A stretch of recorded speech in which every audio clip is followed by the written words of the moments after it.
demonstrators and the media outside. Well, let's get a little more on this court case from Dr. Laura Smith, who joins us live from Oxford. Thank you very much for joining us, Laura. So first of all, what is the significance of this case? Well, we're really in uncharted territory here. I mean, the closest the US has ever come to prosecuting a president and ex-president is obviously Richard Nixon. And that never came to pass, obviously, because his successor, Gerald Ford, pardoned him.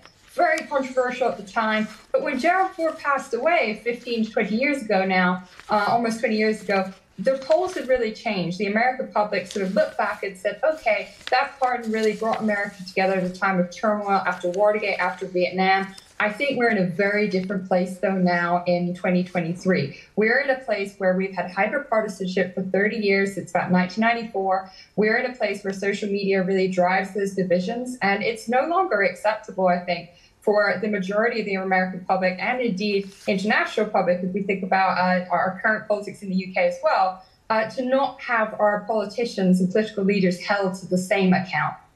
You've studied decades of presidential history. Have we ever seen anything that comes close to this in American history? No, not at all.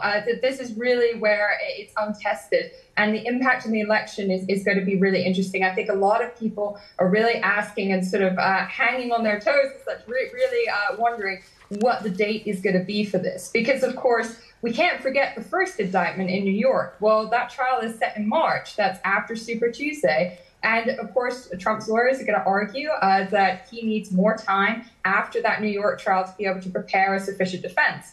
They are scrambling for lawyers. They're scrambling for defense on the Trump side right now. So that extends it closer and closer to the election. And the question as to whether how close it could be to the election, if before at all, is really up in the air.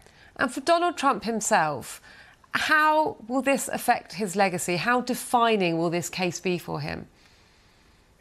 I think that regardless of the outcome of either indictments, you said yourself that this is incredibly significant in the sense of he's looking at 37 federal criminal charges here. Anyone else in his position will probably be looking for a plea. But that's obviously not in his nature. I don't think anyone's surprised at that. So regardless of the outcome of the case, this is, unfortunately, probably for him, part of his legacy in terms of the fact that he is an ex-president who has been indicted twice and facing very serious criminal charges related to national security.